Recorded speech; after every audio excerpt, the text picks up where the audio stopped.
You know who it is, the horror flick, Digger Ditch, Super 6, Big Mitch. And I'm kicking in doors with 030s. And I'm bringing 28 101s because we Vegas sons. It's the Meadowlands. Yeah, you in the Meadows, man. And you already know what made me. 530. Here, desert, baby. Hubba dub. Scrub. 22-inch gold Dana Danes. And I told you before, these ain't McLean's. Nah, I'm just playing. Welcome to Vegas Chronicles with the whole Super 6, Mr. Digger Ditch, Big Mitch. And today, like any other day, you know what we do. We kick actual factuals. Come on, man. No additives, no preservatives. Just raw and uncut. Like summer sausages and crackers. You already know. Nah. Shout out to everybody that's been rocking with your boy, man. We moving and grooving. And I want to give a special shout out to my partner, man, Trickster, Jerry Magana. Man, what's going on, Brody, man? Shout out to you, man. And I'd like to take this opportunity to say, man, when it comes to, Vegas essays and Hispanics, man, that cat right there was one of the most solid dudes I ever met, man. And we met each other in the trust program, in Indian Springs, and he was with, with what he was with, I don't know if he, what page he on, but I know he always was in good standings with me. He was a straight stand-up dude, man, and he always looked out, man, and he always kept it 100, man, and he was a stand-up dude, man. That was one of the realest essays I ever met, man, for real. And shout out to Trickster, man. God bless you, man. I hope you keeping it positive, man, and I hope you prospering, man. And that and it gives me honor to say, that was my partner right there, man. To hell with that bull crap, that Southsider and black. That's my partner right there, man. Shout out to Trickster. And moving along, man. I answer questions, Lack Money. I'm going to get with you too, man. I was supposed to send you the live thing, but things happen, man. You know how that go. But anyway, man, let's get into it, man. People ask me questions. I try to answer them the best way I can. And somebody go ask me who did I despise the most, I guess, growing up. And I'm gonna be honest with you, growing up, man, the neighborhoods that I despised the most growing up, to be honest with you, was real quick. It was the baby GQs. I grew up despising them. The Parus, they just fought too hard, man. Them Parus, whew. But the baby GQs, the Parus, and I say because the coast really didn't come about to afterwards. So growing up, when it was mostly about this, I say in the '60s, because we were just right across the desert and we always fought. So I grew up despising them, even though we seen each other every day, So, but when the coast came about, things changed, real bad. Another question I was asked was, what was the relationship between the Cali Crips and the Vegas Crips and the institutions? When it came to Vegas and Cali, I'm gonna be honest with you. Cali did their own thing, and Vegas did their own thing. California and Vegas didn't really mingle together like that. It wasn't no animosity. Whenever something happened on the yard, they'll come together. Especially if it was racial and stuff like that. But they never really just kicked it together. The Vegas Crips was always stronger and bigger than the Cali Crips, of course. And every now and then it was skirmishes, And I remember one time in Indian Springs, Vegas Chronicles, they used to have these basketball tournaments. And they used to be A-League, B-League, and C-League. A-League was the toughest league. B-League was the semi-league. And C-League, you was trash. But A-League, was the games they normally be, had the dudes that can ball the hardest basketball players, right? And I remember on this particular day, man, I think this was back in like '96, the Cali boys, they had a basketball team that comprised of mostly, California Crips and stuff like that. And of course, the Vegas car had, teams that was mostly Bloods, teams that was mostly Northtown, teams that was mostly Gersons. You know what I mean? Everybody had their teams that was mostly 60s, and then you had teams that was just mixed up, you know what I mean? They had a little bit of everybody on there. But I remember one time, the Cali boys and the Vegas Crips got into it over a basketball game, man, and They was really balling. And I think Charles Webb, he was a known dude. He was from Sacramento, but he was Charles Webb. Everybody that know Charles Webb, if you know, you know. If you know, you know. But anyway, Charles Webb was one of the coldest players on that yard and probably in the system. So of course, the Cali boys had an advantage because the Vegas Crips, one of the coldest players they had was a guy by the name of Chili Sauce from Rolling 60s. Chili Sauce was cold. I think him and Charles Webb was the two coldest players on that yard. Chili Sauce and Charles Webb. You had some cold basketball players, but on this particular day, it was the North. They was playing against the Cali boys, and it was an intense game. And it was real close.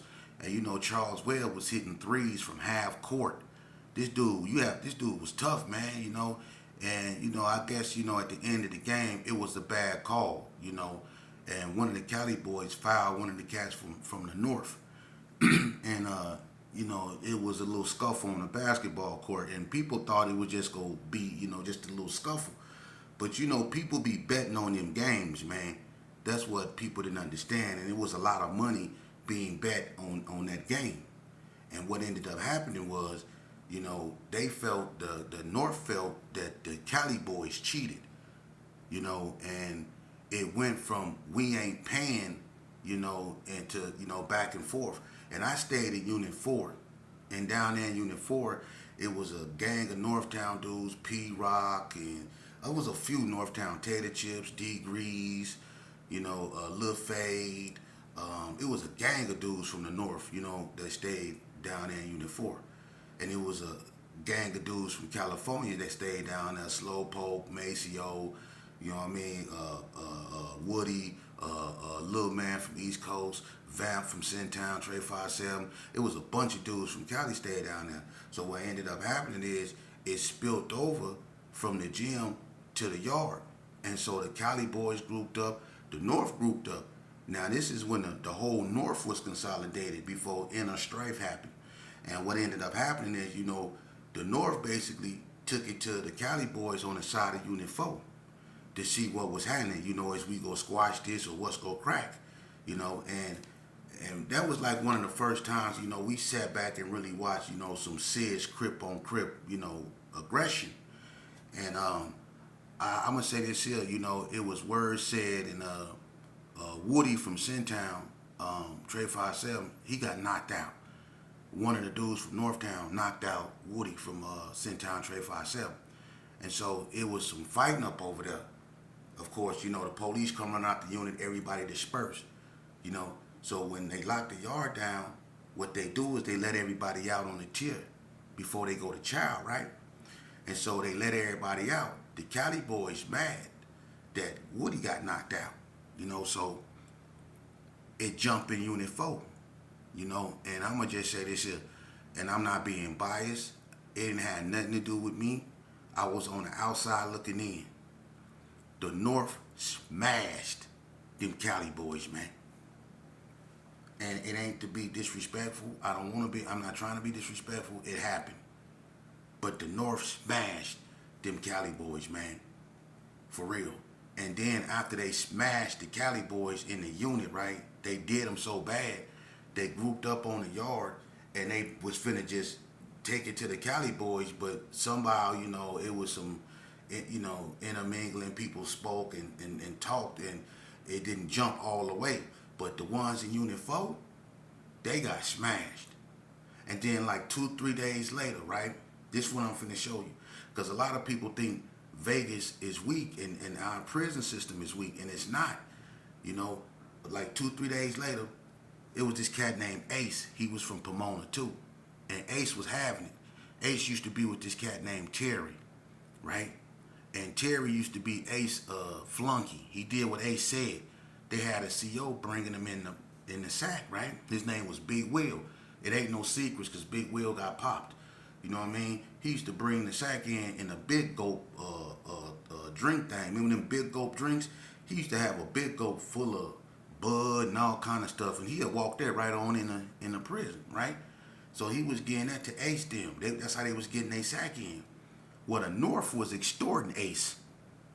Gangsta Bo from 60s was extorting Ace, and the North was extorting Ace. And one in the North, Dust Storm from BTD, right? Him and Terry get into it up there by Unit 5, right? I don't know what was going on, but I think Dust Storm was extorting Ace, right? So I guess Terry called himself trying to check Dust Storm. And you know, Dust Storm was the type of dude that was laid back. You know what I mean? He was with the function, but he was a cool dude. He was laid back. He wasn't loud or nothing, but people knew. Axe Greedy, from the Gerson. I'm gonna get in that in a minute. But Terry tried to check Dust Storm, and even though Dust Storm demeanor is laid back, he ain't to be played with like that, man. And when Terry got to doing this right here, Dust Storm hit him with a 3-piece from hell. Boom, boom, boom. I mean, had that boy out there leaking. And they had to grab Dust Storm. And I'm just trying to tell y'all, man, see, it's not about where you from, it's where you at. And a lot of Cali cats seeing that it's a lot of dudes from Vegas that ain't to be messed with. And Dust Storm slid. I mean, he had Terry up out there looking bad, man. Bust all this. And the Cali boys didn't do nothing. Big C-Rag from 60s. All them dudes ain't now one of them cats do nothing. Ain't say nothing, ain't do nothing. And he bust all that up, man. And another thing, Greedy from the Gerson, kept playing with Dust Storm. Y'all remember that? When Greedy, look what he do. Greedy was gambling. And he lost. He went in Dust Storm room and took a deodorant out of Dust Storm room to pay his gambling debt. He thought him and Dust Storm was cool like that, and Dust Storm told Greedy to quit playing with him like that, because Greedy play a lot. This happened in Unit 3. And Dust Storm found out Greedy went in his room and took one of his roll-ons and paid a debt. Look, Dust Storm boiled some baby oil and some water, right? And Greedy, you know how he is. He always crumbing and playing on people. He was walking down that hallway like everything was cool. And Dust Storm waited and threw that. Man, look, Greedy is my complexion. But when Dust Storm threw that baby oil and water on him, he looked like one of the DeBarge brothers. He was light-skinned as a look. He threw that hot water on Greedy. He was pink as a. He had Greedy pink. And Greedy was around there walking around with the Bible. Every time when 2-piece hit Greedy in the eye, he picked up the Bible. Dust Storm had him walking around there with the Bible. Hey, it go down up and up. It go down up and up, man. And another thing I was asked, because I'm just trying to answer the questions, Another thing I was asked is how people deal with people with messed up cases. Like if you come in there for, something really, foul, y'all know what I mean. And, well, it depends, some people, one thing about the Southsiders I can say is that they don't allow nothing like that around them. If you can't indulge in no sick stuff with them, you know what I mean? You can't be laying up with no boys, you can't have no messed up cases. You know what I'm saying? You can't have, when it come to them, you can't have none of that, but everybody don't be pushing the same line, you know what I'm saying? But when it come to like people with messed up cases, case in point, they put me in a room with an older guy named E.T. Now, me and this dude get into it over some peach drink. Now, everybody remember that peach drink that they used to sell in prison, man. That peach drink could get you unalived. That peach drink ain't no joke, man. It came in a little bag. It was a big old pound bag, you know what I mean? And it was powder. And the stronger you mix it, the more you pour, the stronger you make it, the better it is. Ooh, that stuff was good, man. Especially ice cold. Everybody remember that peach drink, man. But look, I'm in the cell with this old man, right? And he was a little short, had a bald spot. He used to wear his glasses on the tip of his nose. All he did was sit on his bed and type. You know what I mean? He never spoke to no one. He always leave the room, go to the library, and come back. They put me in a room with this cat when I got out the hole. I didn't want to be up in there, but what I realized off top is he had a lot of cigarettes, he had a lot of food, and most importantly, he had a lot of peach drink. But I didn't know that he was in there for a messed up case, and I found it out later. When I found it out, I should have rolled him up right there and there. But I felt like, I'm finna extort this cat. So I started off by taking his cigarettes. You know what I mean? When he used to go to the, La Berry, I used to take his cigarettes. He used to have cartons. I used to take his cigarettes and go in the yard and get me some bud, right? Then I started eating his food. I started drinking his peach drink. Peach drink, it come in such a big old thing. By the time you realize somebody been going in your stuff, they done got them a nice proper jug because so much come in the bag. So I was drinking this peach drink like it was mine on a daily basis, taking his cigarettes. So I guess he just got tired of it. But I had found out already that, he had a messed up case. But didn't nobody know, but I knew. So I was going to try to, extort him as much as I can, then make him move out the room. I was going to roll him up anyway. But check this out. Y'all might have noticed the ones that been in prison, they took those, remember them wooden canes they used to have? Y'all might have noticed that they took them off the yard. Yeah, around 97. The only ones that had them was the ones up north. But down south, they started giving you them, aloe, like them little silver, them little silver weak, plastic-like canes. They started giving you them because them little wood, them thick wood ones that wouldn't break. Well, continue to listen. What happened was, one day, I guess he decided to confront me about going in his property. Because he used to hide his peach drink and hide his cigarettes, and I used to go all through his stuff and find it. You know what I'm saying? So one day I come in the room off the yard, and he go wait till I jump up in the bed and go tell me, hey man, you been in my peach drink? I know I did it. You know what I mean? So I was like, nah. He was like, look, man, I done hid my peach drink 2-3 times, man, and every time I go on my peach drink, more and more of my peach drink gone, man. Only me and you in the room. So what you trying to tell me, a ghost took you? I said, I don't know who took you. Now I'm getting mad because I'm like, I know this cat here ain't trying to check me about no peach drink. And he in there for a messed up case too. And he an old man. He must don't know who I am. That's what I'm telling myself. So guess what he tell me? He go tell me, okay, the next time some of my peach drink come up missing, somebody in this room go come up missing. Look, when I used to get down in the bed, I used to, use the wall unit and all that. But when he said that, I jumped off the bed in one whop and my feet touched the ground so fast. Right? I said, you should have heard. I couldn't even get the words out. I was trying to say, who you talking to? But I couldn't get the words out because I couldn't believe he said that. I was like, what you talking to? I sounded like Safari. If anybody knows Safari, I sounded like Safari. Who you talking to? Right? So, check this out. He's sitting there with a typewriter in front of him. He's not even paying me no attention. I'm not even there. I said that, I meant that, and I represent that. That's what he said to me. So look, he's sitting there with his head down and he typing. He said, like I said, if my peach drink come up missing, somebody in this room go come up missing. Hey, look, at first I was thinking about just kicking him in his, but then I thought about it because my elbow touched, he had a cane by the wall over there by where his bed was. I guess he used. It was his, and it was one of them brown wooden canes. Look, I grabbed that cane, and look, he wasn't even watching me. He had his head down. I don't know who he thought he was in a room with or who he thought he was talking to. And look, when I swung the cane, I did him like this here. And I jumped in the air. You ever jumped in the air and hit a person? Look, I jumped in the air and hit him at the same time. When the cane came down on the top of his head, my feet, I was in the air. I said, boom. I hit him on the top of his head with that cane. And opened up all that. And then he leaned back and I started working him. I started hitting him in his knees with the cane. Pow, pow, pow. He started screaming, ah, ah. I pulled him off the bed and I started working that cane on him. Boom, boom, boom. And then I remember what he was in there for. Man, look, I beat that. He was screaming. I beat that man up in there with that cane, man. I beat that man with that cane, man, for about 20. I beat him, man.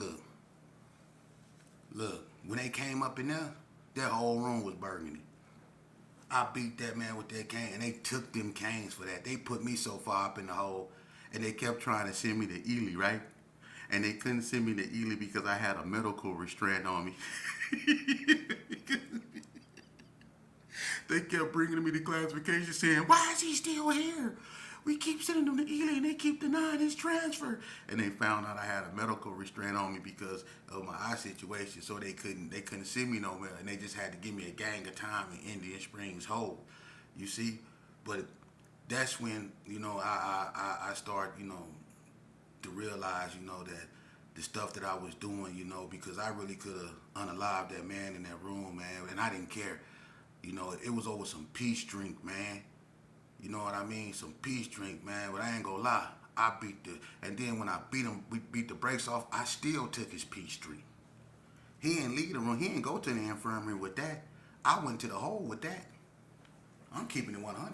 I went to the hole with that. He wasn't getting that. I was going to Ely. I was going to anywhere I was going back to the county with that peace drink. For real. That's how serious it is. That peace drink. For real. But anyway, youngster, don't go to prison. Because what you just heard is sad, ain't it?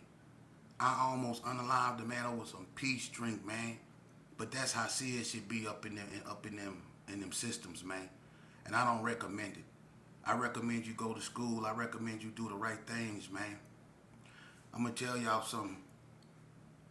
Right now is the time for a lot of you youngsters, man, to take y'all rightful place, man, as the future leaders, man.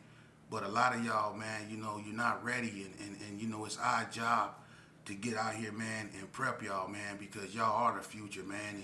And I want you youngsters to know, man, that, although things ain't the way they supposed to be right now, I don't want none of y'all to give up, man, because a lot of y'all thinking that what you see going on in these streets is a social norm, and it's not. This is not the way things is supposed to be. And I just don't want y'all to give up, man, because you got guys like me that really care about y'all, that's been there, that felt the things you're feeling, that been through the things you're going through, that want to help, man. We want to right our wrongs, man, and the only way we can do that is going back and cleaning up our mess, man. For real. Enough is enough, man.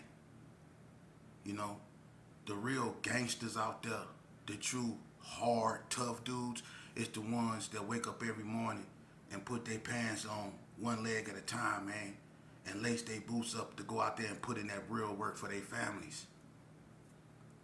Them the real ones, man, that try to, be a positive role model, just not in their kids' life, but in general, because a lot of these kids don't have enough positive role models around them, man. And I like to shout out my cousin Marcus Allen and all them for being a positive role model in his child life, man.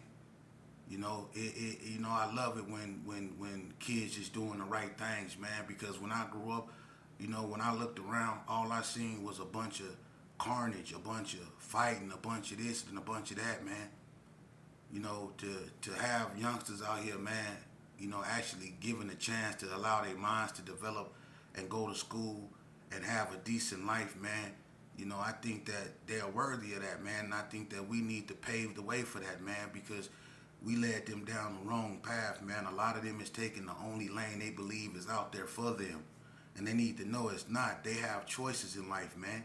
They don't have to grow up and be a typical, little black boy who was, lost to the streets. They can actually grow up and be an innovator, a way and a means as to get up out the conditions that we are over there in our community. There's a lot of youngsters up out here that can lead that way, man, and we need to encourage them to do that, man. Use the influence that we still have, for the betterment of our community and our people, man, instead of using our influence, to lead them instead of, fan the flames of stupidity and ignorance, man. We done had enough of that. It's enough of that, man. For real, man. And I'm going to tell you something, people coming together. You have Pyrus coming together and Crips coming together. And I'm going to be honest with you, man. To me, when you come together under them circumstances, what are you really coming together for? Why y'all just can't come together as men, as young black men? Why y'all can't come together as humans? Why y'all got to come together as Pyrus? Why y'all got to come together as Crips? Why y'all can't come together as what your mama brought you in this world to be, men? See, when you come together under those terms, nothing good never comes out of that, man. When you come together as who you are and what you are, a human being, a black man. Come together, with the intentions of healing your community. Don't come together just to get along with other Crips. Come together to get along with everybody. When the Pirus get together, why y'all coming together as Pirus? You should come together as black men.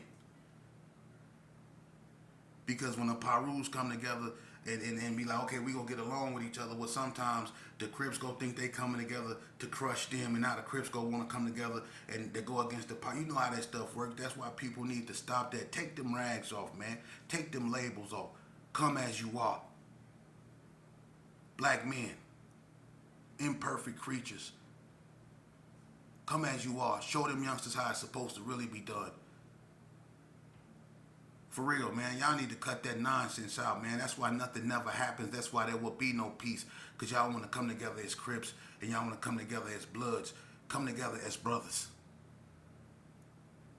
Do that. That way everybody can feel invited. Even people that's non-affiliate. Come together as that. Who gonna want to come together when it's just Crips? Who gonna want to come together when it's just Bloods? Take them rags and them labels off and then come together as people.